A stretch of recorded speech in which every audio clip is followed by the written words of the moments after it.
Hola, buenas noches, bienvenidos, bienvenidas a Brotes Verdes, el programa que prepara todos los martes Alejandro Berkovich y equipo, y hoy encarecidamente preparó esta hora llena de material exclusivo y él no va a estar porque está en Alemania, donde presentó el documental sobre lo que tanto hace o está sobre los países, el FMI, el Fondo Monetario Internacional, el documental Fondo. Berko lo fue a presentar a Berlín, así que en un rato vamos a estar repasando ahí su paso por la ciudad alemana, pero tenemos el, obviamente, programa hiper importante hoy sobre la economía local y está con nosotros el Vasco de Mendiguren, el secretario de Industria, en una semana muy importante para la economía, con idas y vueltas. Hoy se conocieron datos importantes para la actividad económica, positivos, pero tenemos que empezar a ver qué va a pasar en la última parte de este año, si empieza a desacelerarse el rebote o el crecimiento de la economía. También vamos a charlarlo en una mesa de industriales y de comerciantes, y también vamos a hablar obviamente del tema más relevante de estos meses en la Argentina, que tiene que ver con el atentado contra Cristina y con posibilidad de diálogo o no. Lo vamos a charlar en un rato con Gabriela Vulcano. Pero vamos a iniciar el programa con la investigación exclusiva de este programa de Brotes Verdes de Alejandro Berkovich, que tiene que ver con Autopistas del Curro y este dictamen contra el favor del ministro de Mauricio Macri, de Guillermo Dietrich. Esta investigación que Ale estuvo haciendo durante 5 años a lo largo de la conducción de este programa, que presentó acá ya en 2017, y durante estos periodos fue agregando pruebas, evidencias. Bueno, nosotros, antes de hablar con José Ignacio de Mendiguren, queríamos resumirlo de esta manera, justo en estos días también que se empieza a explicitar cómo ese tipo de favores de Macri y de sus ministros impactaba también en los precios regulados. Informecito que resalta, que repasa la investigación de Brotes Verdes. Veamos. El gobierno de Mauricio Macri ha hecho una bandera de construir rutas, de mejorar las ya existentes, de ampliar las autopistas. Pero lo que empezó a hacer, apenas asumió, con las autopistas, con los dos principales accesos a la ciudad, es un verdadero escándalo.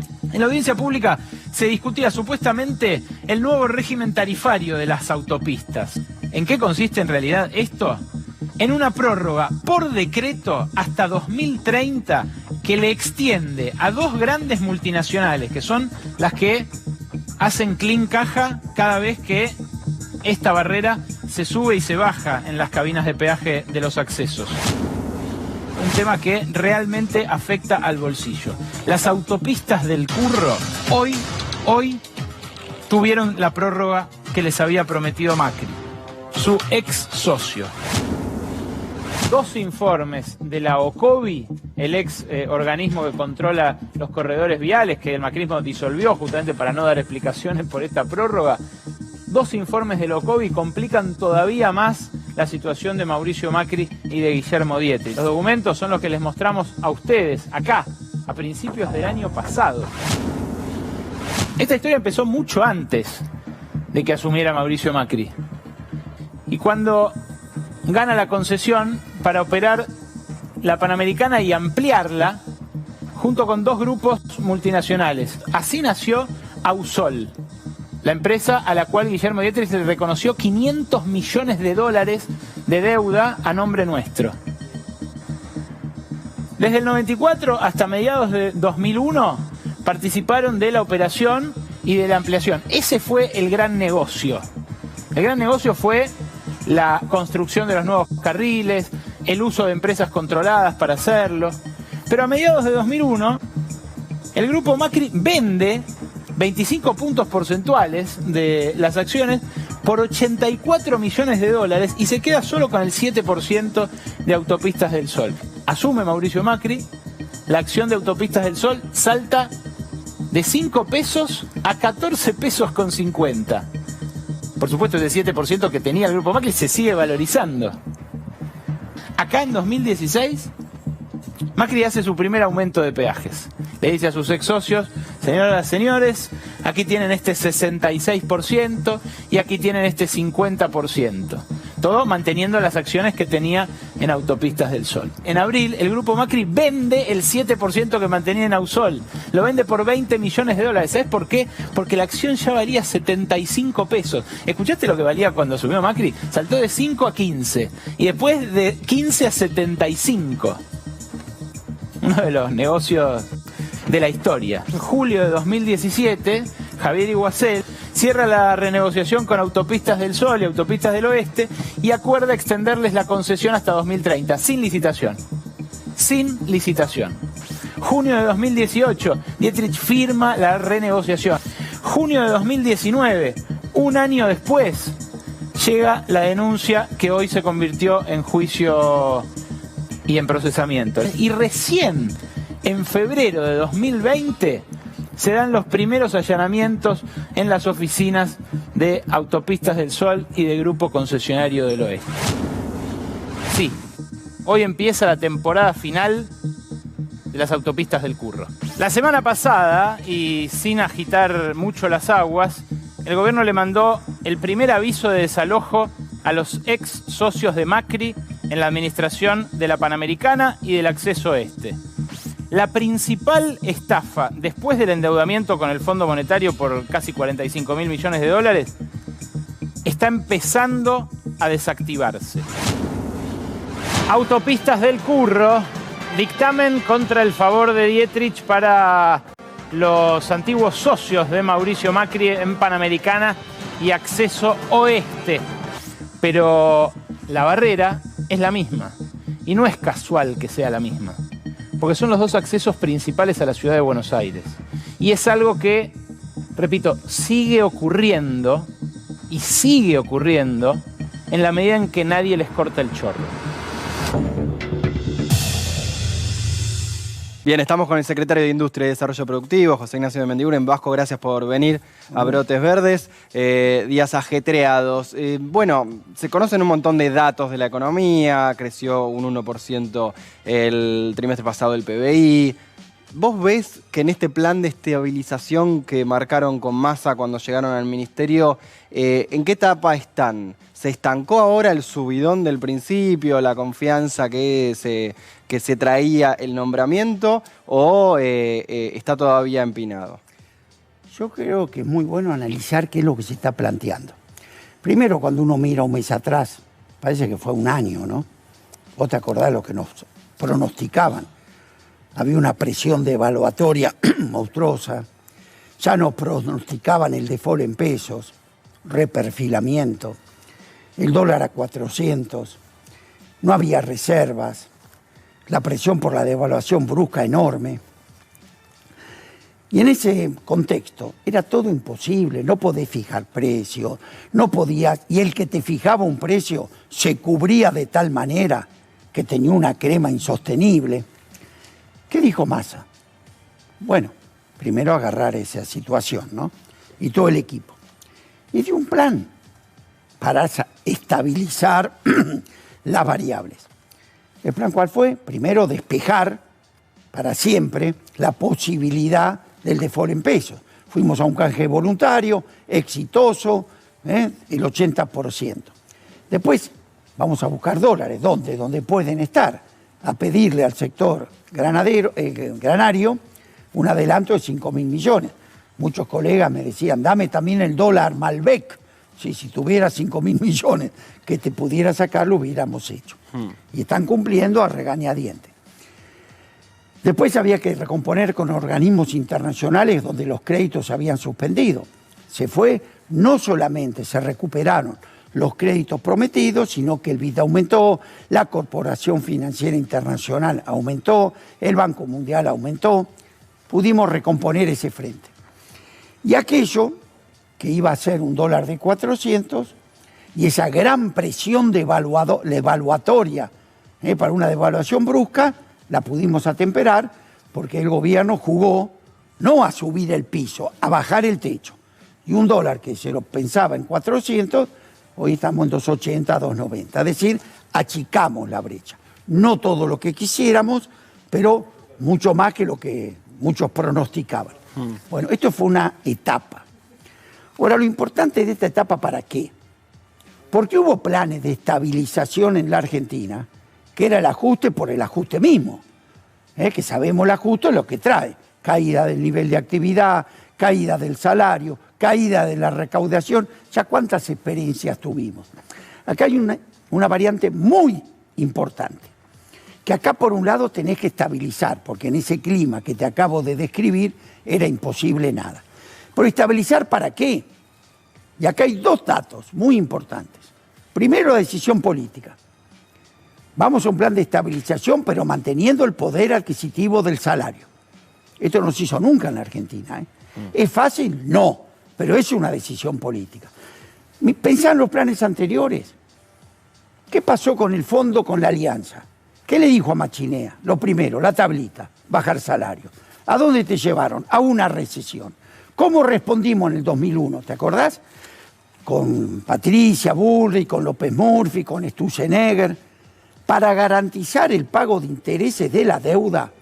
No es que no le aumentaste a los jubilados, le sacaste el 13% y después el 12%. Los inmolaste. Te pregunto, ¿sirvió de algo? Recapacitemos, porque si no, al contrario. Nunca sirve eso, claro. Pero pará, el mismo fondo a los 3 meses te sacó el banquito y por 1.000 millones te llevó a la peor crisis social, política y económica de la historia. Entonces yo le pido a los que hoy te piden eso, que recuerden lo que les pasó. Nosotros no lo vamos a hacer. Es un camino más difícil. Se convocó al Consejo del Salario, se convocó a los trabajadores y empresarios a buscar una fórmula, será suma fija, las paritarias, primer condición. Segunda condición, un shock rápido de medidas que tienen que ver con juntar más dólares, no con achicar y bajar solamente los gastos improductivos, sino con subir la facturación. Esto es muy novedoso en la Argentina. ¿Qué hicimos?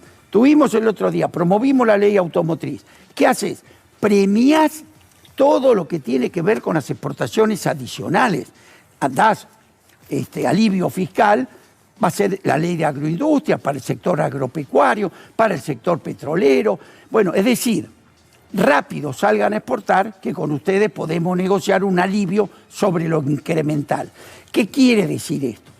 La necesidad clara que tenemos que de acá salís creciendo, no ajustando.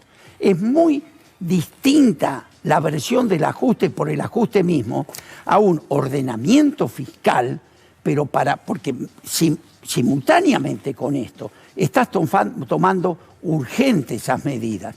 Porque tengamos claro, digo, si no crecemos, el resto es abanicar un cadáver. La Argentina, si no genera más dólares, si no volvemos a un crecimiento, no vamos a resolver el problema de la pobreza estructural, no vamos a resolver el problema de los planes. ¿Qué vas a resolver? ¿Planes contra trabajo si la economía se achica? Ahí lo que se me ocurre preguntarte, Vasco, en esto vos estás marcando las etapas, es pensar en los próximos 6 meses, digamos, sí, ¿no? Es verdad. Hace 2 meses que están en la gestión. Y hay un par de puntas que parecieran ser muy delicadas. Sí. No el tema de ingreso de dólares, sorprendentemente, porque se llegó a este acuerdo que vos estabas marcando, que ustedes avanzaron, y después de pensar el segundo trimestre del año que viene, ya entrarían dólares. Sí, el tema inflación. Sí. Y por otro lado, el tema dólares paralelos.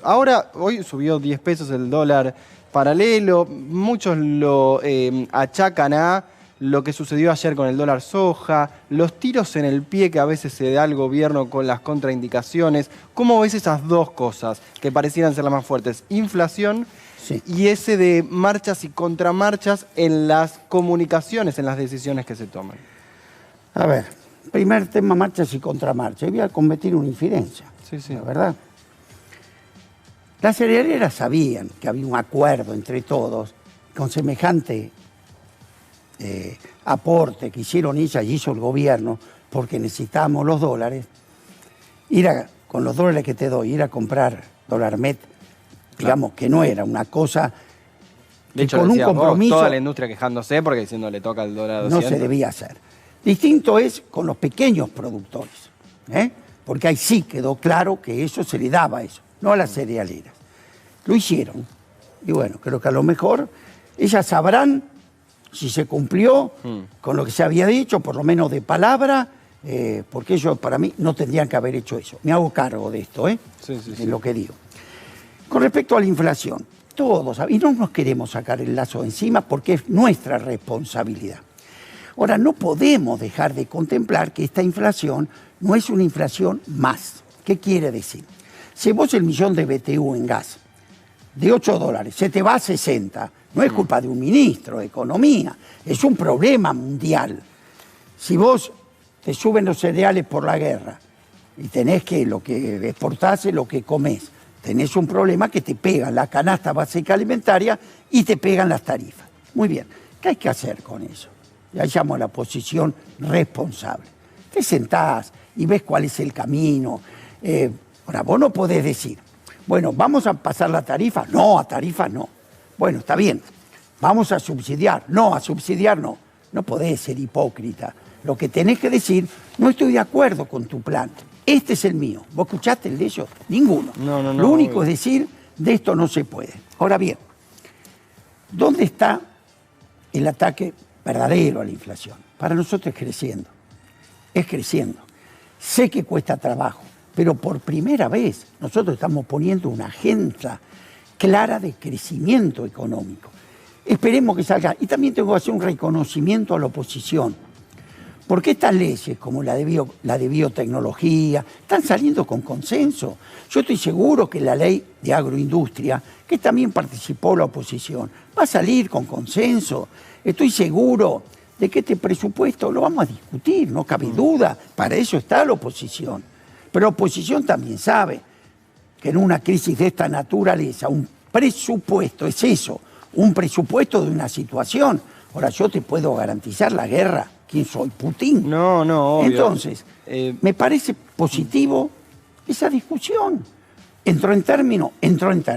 ¿Vamos a ir al Congreso a explicarlo? Vamos a ir al Congreso a explicarlo. Y esperamos propuestas. Esto creo que es lo que la gente nos está pidiendo. De hecho, Vasco, no sé si querés tomar un poquito de agua. El tema inflación, es verdad que una cosa es el planteo en lo electoral, que es lo fácil, decir la inflación es culpa del gobierno. Yo te preguntaba más por una cuestión de gestión, porque muchas empresas tienen que tomar decisiones con respecto a eso. El jueves van a la Unión Industrial con el ministro. Van a hablar del empleo. Ustedes van a pedir que se mantenga el empleo. Algo que parece menor cuando hay una inflación del 100%. No lo es, obviamente. Pero se está dando. Y eso digamos, el planteo ¿cuál va a ser? Que no despidan a nadie, digamos, que haya o que no despidan a nadie, o que no se baje la... Es lo que queremos los empresarios. A ver, discutir el poder adquisitivo del salario y el empleo para un industrial es como discutir la ley de gravedad. Nosotros no vivimos si no hay demanda y no hay poder adquisitivo. Frondizi decía, nadie compra una máquina para producir lo que no vende. Ahora, yo cuando veo que la economía argentina, a pesar de todo lo que ha sucedido, por eso mi respeto a los empresarios, a los trabajadores, a los acuerdos que han llegado en la pandemia.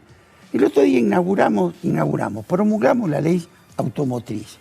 Yo te quiero mostrar que en el mes de agosto, cifras de ADEFA, batiste el récord histórico en la producción de utilitarios. Se produjeron 54.000 unidades en agosto, el mayor volumen de producción registrado desde el 2013. ¿Sabes cuánto crecieron las exportaciones del sector? En 32.000 unidades, 72% con respecto al 2019. Te puedo ir a la industria de la construcción. Los despachos de cemento son los más importantes desde que registramos historia. Entonces, así te puedo ir uno por uno. Mañana vamos, te dije, a La Rioja. Allá nos espera el gobernador. Vamos a 3 plantas industriales donde han tenido inversiones por arriba de $80 millones, con 400 nuevos empleos en una provincia. Vengo de visitar La Pampa. Gobernador Siloto nos estará escuchando. Pleno empleo. Vengo de La Rioja, Catamarca, gobernador Jalil. Inauguramos en 2 plantas abandonadas en el 2019, 400 trabajadores ya incorporados, pleno empleo. Santiago del Estero, vengo de la feria, gobernador Morales, me estoy equivocando. Santiago. Santiago, estoy tan cansado hasta ahora. Sí, estás hasta ahora. Pero que me perdone, pero lo más importante. Sí, más los dos. Pleno empleo. Que hablamos de economía. Día de la industria en Santa Fe, el otro día. Pero esto es la Argentina productiva, ¿no? Zamora, perdón. Estaba pensando, Zamora, ahí está. ¿Cuándo vos decís que se va a terminar de sentir el que estamos en un plan de estabilización, que es lo que plantearon al principio? A ver. Saquémosle el tema de inflación, que obviamente es lo más donde toca la mayor cantidad de vulnerabilidades. ¿Qué te quiero decir? Estos son hechos objetivos. Sí. Hablar sector por sector. No, es que de la macro podemos... ¿Y cómo fue nuestro crecimiento con respecto al mundo? La suba nuestra fue 10.7 en julio, por arriba de la prepandemia. En ese mismo periodo, Estados Unidos creció el 3, México el 2, la India el 1, Europa, Francia cayó el 13, Alemania el 12, Italia el 5, Japón el 8, España el 6, Chile el 2 y Brasil el 1,3. Hasta en una performance a nivel mundial, gracias a lo que se hizo, porque se fue al rescate, y gracias a la capacidad emprendedora de la Argentina. Entonces ya esto es para, por supuesto, que nos levanta, no el optimismo, no soy optimudo, es realidad de crecimiento. Vos fijate, y no quiero mirar para atrás, pero tenemos que decirlo. El gobierno anterior, sin pandemia, sin guerra, de los 4 años cayó en 3.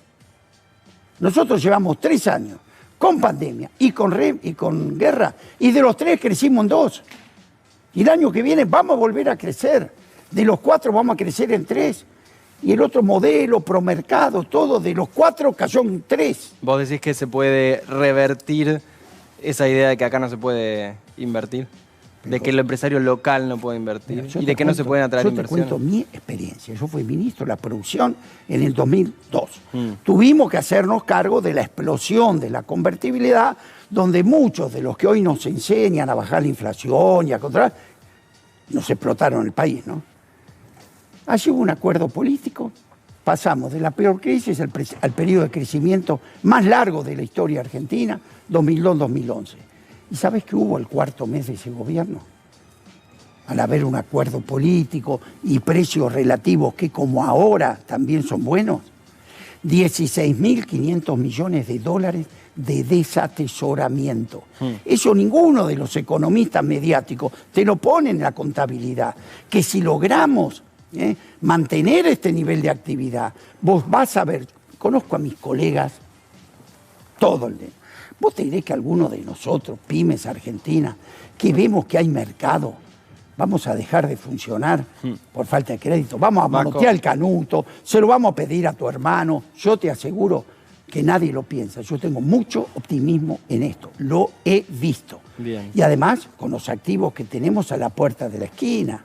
Gracias, Vasco, por venirte a Brotes. A vos. Vamos a repasar. Les decía, Berkovich está en Alemania. Le presentó su documental que bien retrata cómo pesa, cómo hace pesar su poder el FMI sobre los distintos países. Fondo, el documental, fue Ale a presentarlo a Berlín. Veamos. Nos habíamos olvidado del fondo, pero un día volvió. He decidido iniciar conversaciones con el Fondo Monetario Internacional. Y volvió para enamorar. The whole country crashing on with Christine, Y los argentinos volvimos. Volvimos a comer las recetas del fondo. Me has contado tu manera de sufrir y no sabes que conozco cómo te gusta vivir. Begrüßen zu dürfen und den Film Fondo otra vez la misma receta. Controlado por las potencias principales del planeta, termina no solo teniendo una injerencia indebida en lo político, sino también funcionando como árbitro entre las clases sociales en países como el nuestro no como un árbitro imparcial, sino como un árbitro que beneficia a los ricos, que perjudica a los pobres. Arreglar una gotera o comprar una estufa para el invierno lo decidiría un extranjero que no conoce a nadie de la familia. Y casi siempre diría que no a las dos cosas. Mito 1. La economía de un país es... Cristina, te amo, Cristina. Bien, ahí estaba Le presentando y veíamos al final las imágenes del atentado a Cristina Fernández de Kirchner. Ya estamos con Gaby Vulcano. Para hablar un poco, Gaby, ¿qué haces? ¿Qué tal? ¿Cómo estás, Darío? Nos toca cuidar brotes, que vos sos parte todos los martes. Nos queda repasar un poco, ver si va o si se encamina este diálogo propuesto, o digamos, que quedó volando en el aire las últimas semanas. ¿Vos cómo ves? ¿Cómo lo ves? ¿Y cómo avanzó, sobre todo, estas semanas esa hipótesis? Bueno, te contesto con una frase que es: hay que tender puentes con la oposición. En eso estaba pensando ya Cristina Kirchner antes del atentado del 1 de septiembre. Algunos meses antes ella estaba tratando de tender justamente estos puentes con la oposición. Ella misma contó que tuvo una reunión con Carlos Melconian. La volvió a recordar la semana pasada cuando se reunió con los curas villeros, curas de Opción por los Pobres en el Senado, en su primera aparición después del atentado que sufrió.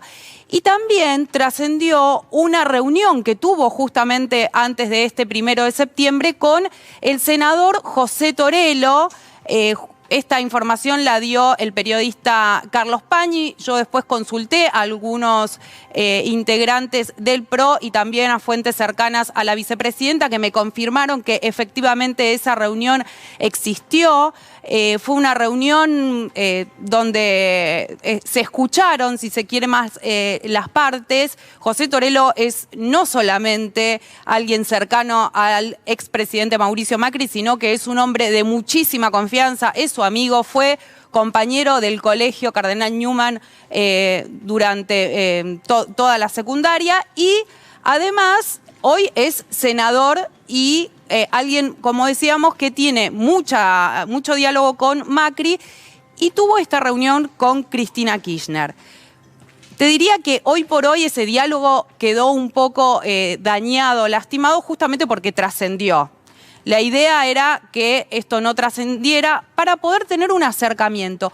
¿Qué es lo que estaba pensando Cristina Kirchner cuando decía hay que tender puentes con la oposición? Estaba pensando más en el escenario económico en el que estamos hoy y el que ya ella venía viendo desde meses atrás, y también en el escenario social, y algo más que tiene que ver con esta violencia política o estos discursos de odio, como cada uno lo quiera llamar, de los que se está hablando tanto. Después del atentado, dijo mucho más, hay que tender esos puentes políticos de diálogo con los distintos sectores de la oposición, puntualmente con Juntos por el Cambio, y te diría, con el radicalismo y con el PRO. Fíjate la intención de la vicepresidenta de hacer eso, no solo de venir hablando de, por ejemplo, la economía bimonetaria, sino que sus reuniones son con Carlos Melconian y con Torello, digamos, obviamente mucho más abajo que Macri. Es como si Macri se reuniera con un economista, pongamos Kicillof, es gobernador, pero pongamos como si aceptara reunirse. Macri no aceptaría reunirse con casi ningún kirchnerista. Bueno, sin embargo, Cristina lo hizo. La venía hablando del tema, el escenario económico, como decís vos, por eso ella menciona a Melconian, el escenario judicial, podemos decir de alguna manera, también pensando en Torello. Y yo lo que creo, o lo que te pregunto, Gaby, es, no está buscando solamente una fotito. No. Te diría que más bien la foto la están pensando para mucho más adelante. Quieren realmente que haya algún tipo de diálogo por esto que estábamos diciendo y que se sumó ahora mucho más lo del atentado, porque realmente hay preocupación dentro del kirchnerismo respecto a lo que sucedió, porque además creen que lo que sucedió el 1 de septiembre último no se circunscribe a ese día. Algunos creen que esto este intento de asesinato podría querer volver a repetirse, que se podría extender a otros dirigentes del kirchnerismo, puntualmente a dirigentes de la Cámpora. Hace muy poquito vimos que en uno de los chats de Gabriel, ahora se me fue el Gabriel Torres, creo que es, no, bueno, uno de los llamados jefes de la banda de los Copitos, Gabriel Carrizo, ahí está, que Gabriel Carrizo se encontraron chats donde hablaba de que querían matar al jefe, al presidente de la Cámpora. Bueno, ¿qué es lo que están viendo en el kirchnerismo? Pusieron el ojo en algunos sucesos que se dieron durante este año y quieren ver si hay algún tipo de relación entre un suceso y el otro. El primero es el que se dio en marzo, que fueron las piedras que cayeron en la ventana y que ingresaron al despacho de la vicepresidenta. En ese momento se empezó una investigación a cargo de la jueza Capuchetti y del fiscal Rívolo, que son quienes hoy están investigando el atentado contra la vicepresidenta. Bueno, este es uno de los temas que dicen, está este tema para tenerlo en cuenta. Después vino otro, y que te diría que es uno de los temas que más preocupa por fuera de lo que sucedió el 1 de septiembre, que tiene que ver con una amenaza de muerte que se le hizo a la vicepresidenta en la puerta del Instituto Patria. Esta amenaza que se le hizo terminó en manos del juez Campos y hoy la tiene Daniel Rafecas porque pasó a la Justicia Federal. Esta es en la puerta del Patria. Esta es una filmación que hizo el argentino. Tenemos esa filmación de ese lugar. Y te voy a, gentileza al argentino, y te voy a mencionar que es dos de las frases que dice este señor que estamos viendo con un megáfono. Este señor es Claudio Herz. Dice, no hiciste nada para protegernos y ahora te toca la horca. Y otra frase que dice es, te vamos a sacar a patadas en el culo, te vamos a ahorcar adelante del Instituto Patria o si no, delante del Senado. Claudio Herz fue llamado convocado para que preste declaración indagatoria el 27 de septiembre por parte del juez Daniel Rafecas, que tiene esta causa, la causa de las amenazas contra Cristina Kirchner en el Instituto Patria.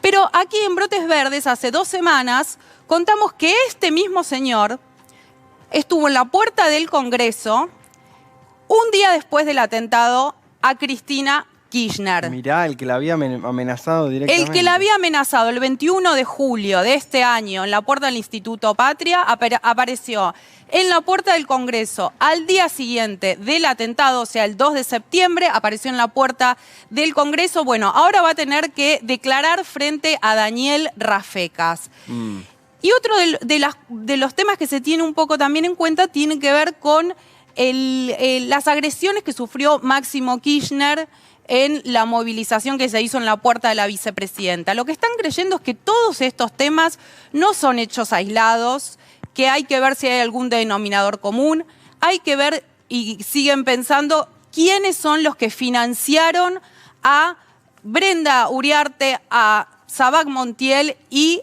a Carrizo, y creen que hay muchos más y que está muy lejos de ser unos loquitos sueltos, como dijo Macri en sus últimas declaraciones. Creen que detrás de esto hay algo muchísimo más grande y no descartan que pueda haber integrantes de las fuerzas de seguridad detrás de todo esto. Bien, gracias Gaby por este repaso y lo que mostrabas, el intento de la vicepresidenta de que se desescale un poco en esta escalada de violencia. Vamos a repasar de la mano de Neptuno, como siempre en Brotes Verdes, a Órbita Noticias. A ver.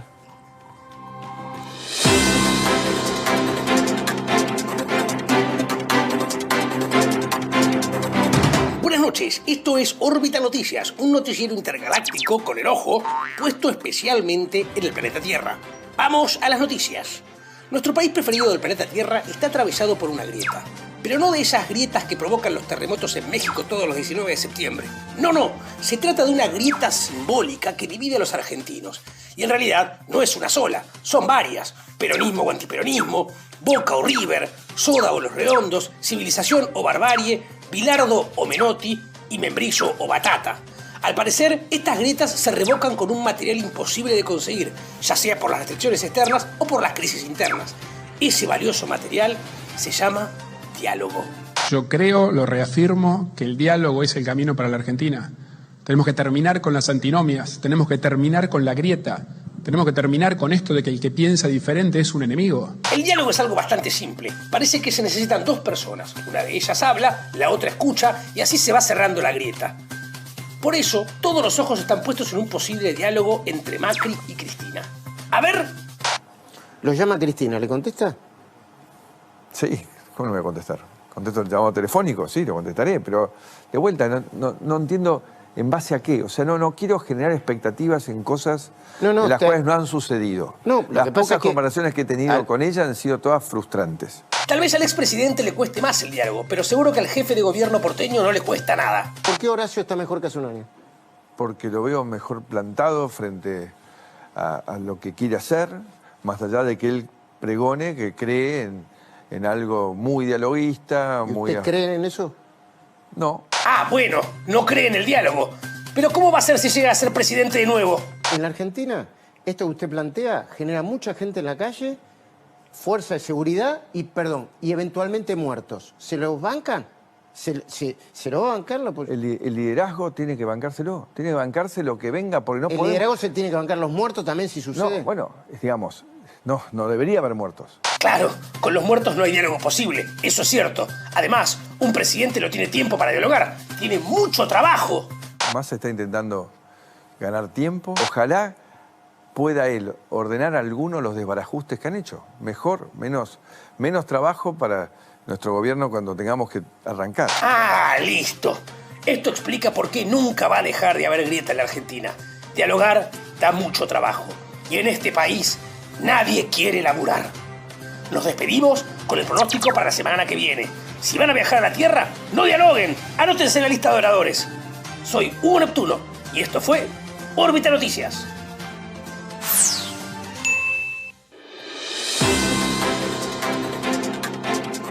Y vamos con una mesa de la economía real para ver qué está pasando más allá de lo que hablábamos antes, los datos macro. Y para eso estamos con Luciano Galfione de Proteger, estamos con Marcelo Fernández de Segera y con Fernando Sabore, presidente de la Federación de Almaceneros. Fernando, querría empezar con vos porque el precio que se conoció la semana pasada, el precio de los alimentos, volvió a subir por encima de la inflación. ¿Ves que en esto que viene de septiembre también el precio de los alimentos básicos, obviamente que siempre hablamos por los almacenes, está por encima de la inflación? Bueno, digamos que la preocupación está, ¿no? Porque fíjate vos que en el mes de julio el dólar hizo un pico de 350, ¿cierto? El dólar blue. Y digamos que por más que lo nieguen todos los empresarios, acompañaron por lo menos en el tema alimentos, acompañaron ese dólar.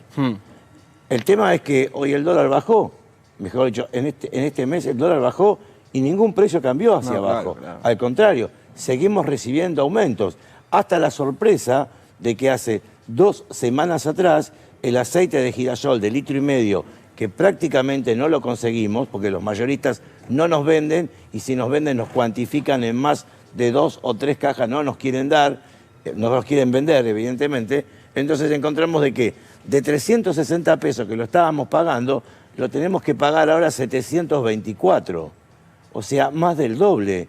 El azúcar, que hace 60 días atrás la pagábamos 117 pesos, hoy el mayorista nos las cobra 220. No es menor eso, aparte, porque estás hablando de dos productos concentrados en lo que es la distribución y la generación y lo trasladan a precios. Lo tenemos que trasladar a precios. Entonces, claro, cuando viene un cliente, venía a mi negocio, que yo le vendí un aceite de girasol a 450 pesos la botella de 1,5 litros, hoy me la tienen que pagar 900. Fernando, ¿qué está fallando ahí?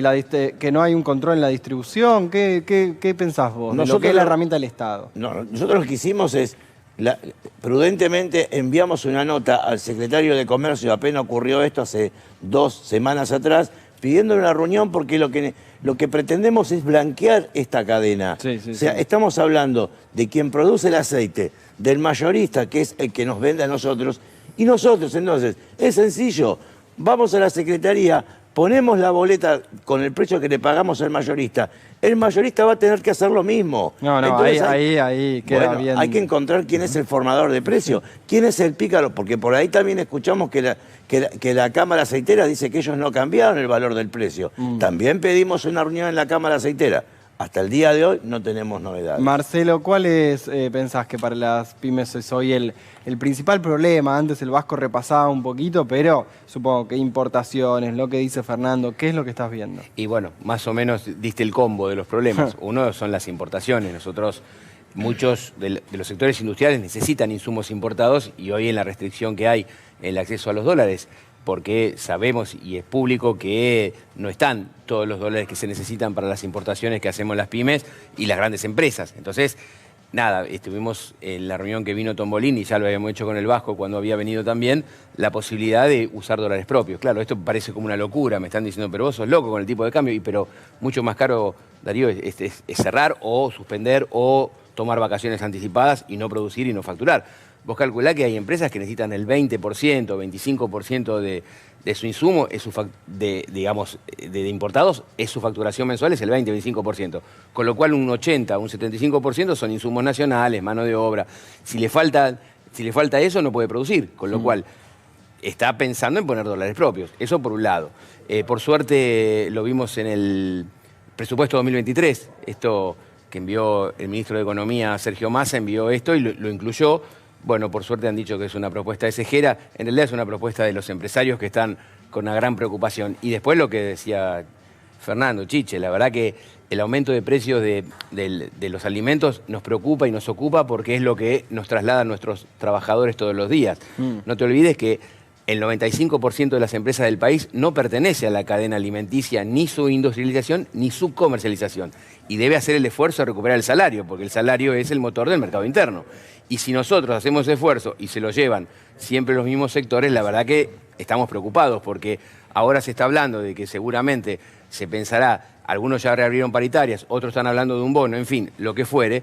Nosotros lo podemos dar con gusto si se frenan los precios de los alimentos y la gente, ese excedente lo vuelca a lo que producimos, sea indumentaria, calzado, marroquinería, juguete, bueno, en fin, todos los artículos que producen las pymes. Pero debemos hacer algo, esperemos que esto se pueda resolver porque ya te decía, nos ocupa y nos preocupa los dos temas. Y después el financiamiento. Entendemos la macro, que hay que aumentar las tasas, pero la verdad que tasas del 100% para la pequeña y mediana empresa, si no llega a haber subsidio de tasa, es imposible tomar crédito. Bien, y Luciano, un sector que ha dado muchas noticias de suba de precios, ¿no? Porque el sector de textil tuvo un año muy complejo en ese sentido. ¿Cómo se puede encarar lo que viene? Bueno, es parte un poco, Marcelo lo planteaba bien, nosotros hoy tenemos un problema de oferta por dos razones. Número uno, y fuertemente tenemos un problema de abastecimiento de insumos. Eso restringe la oferta que podemos hacer y eso eleva los costos de las materias primas que estamos consiguiendo. Por un lado eso. Por otro lado tenemos una restricción de la oferta porque nuestro entramado productivo en los últimos años, desde el 2018, 2019, 2020, fueron años tremendos para el sector textil, especialmente 2018 y 2019. Se destrozó todo un entramado productivo y la realidad que reconstruir eso no es fácil. Han muerto en el medio cientos de empresas, miles y miles de puestos de trabajo. Hoy tenemos una restricción muy grande, especialmente en el área de la confección. Esto hace que obviamente la oferta se vea restringida, eso repercute en los precios y lo que estamos haciendo justamente es lo que tenemos que hacer como empresarios. Estamos invirtiendo, estamos trayendo máquinas. El año pasado fue récord, desde el año 2011 no se traían tanta cantidad de bienes de capital. Bienes de capital son fierros, máquinas, esos trabajos argentinos, esos mejores productos, más oferta. Eso yo creo que es lo que este año íbamos camino a un récord histórico para el país. La restricción la mayoría de nuestros bienes de capital, la mayoría de nuestras máquinas son importadas. La restricción también que tenemos para traer esas máquinas hace que este proceso se lentifique. pero creemos que la mejor manera de salir de este brete es esto, con más producción nacional, más empleo, más generación de valor, pero eso lleva tiempo, la Argentina no tiene tiempo y hoy estamos en una coyuntura difícil, por cierto, ¿no? En pocas palabras, y empiezo así al revés de como empecé antes, ¿cómo ven la última parte de este 2022? Bueno, nosotros la vemos ciertamente complicada, especialmente en el abastecimiento, como decía antes, de insumos para producir, de insumos que no se producen en el país fuertemente. Importaciones, necesitamos insumos para producir, porque esto si no lo que va a terminar pasando es que se va a frenar la producción y eso va a frenar el empleo. En ese sentido lo vemos difícil.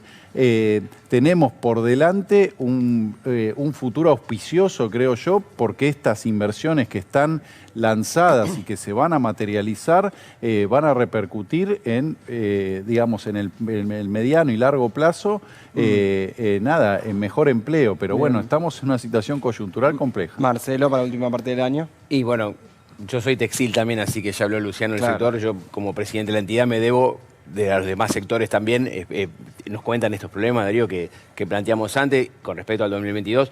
Yo tengo la esperanza y la expectativa, lo hablábamos detrás de cámara con el Bajo cuando recién se iba, lo pudimos hablar con Tombolini. Yo tengo la esperanza que se pueda resolver, que podamos usar, como te decía, dólares, primero los declarados, porque bueno, los medios fueron pícaros y pusieron blanqueo. Nosotros, Ejera no habló de blanqueo, habló de los dólares que están declarados. Muchos empresarios, empresas y ciudadanos argentinos tienen dólares en su declaración jurada. Exactamente. Puede ser un vecino, un conocido, un primo, la propia empresa, el propio empresario que tiene dólares. Que por favor nos tomen esos dólares y que podamos seguir importando hasta que esta coyuntura se termine. Fernando, última parte del año.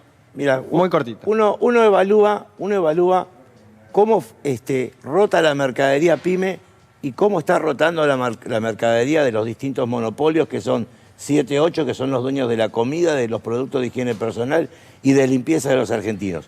Y uno ve cómo los monopolios con tanta fuerza van creciendo dentro de nuestra góndola.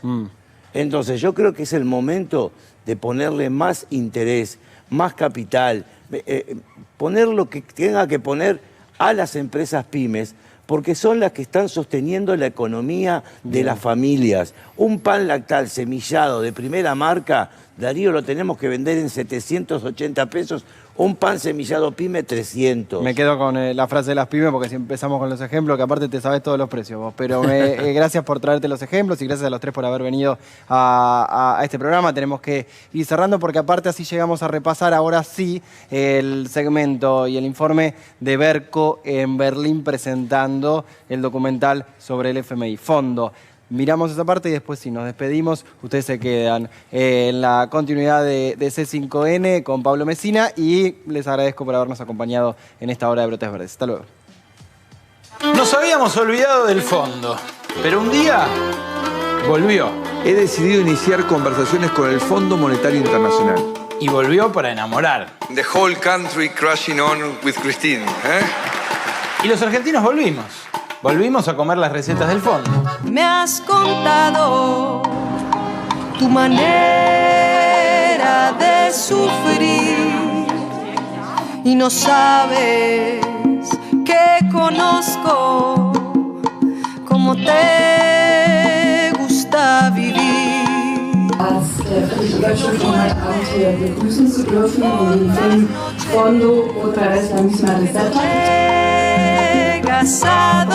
Controlado por las potencias principales del planeta, termina no solo teniendo una injerencia indebida en lo político, sino también funcionando como árbitro entre las clases sociales en países como el nuestro, y no como un árbitro imparcial, sino como un árbitro que beneficia a los ricos, que perjudica a los pobres. Arreglar una gotera o comprar una estufa para el invierno lo decidiría un extranjero que no conoce a nadie de la familia.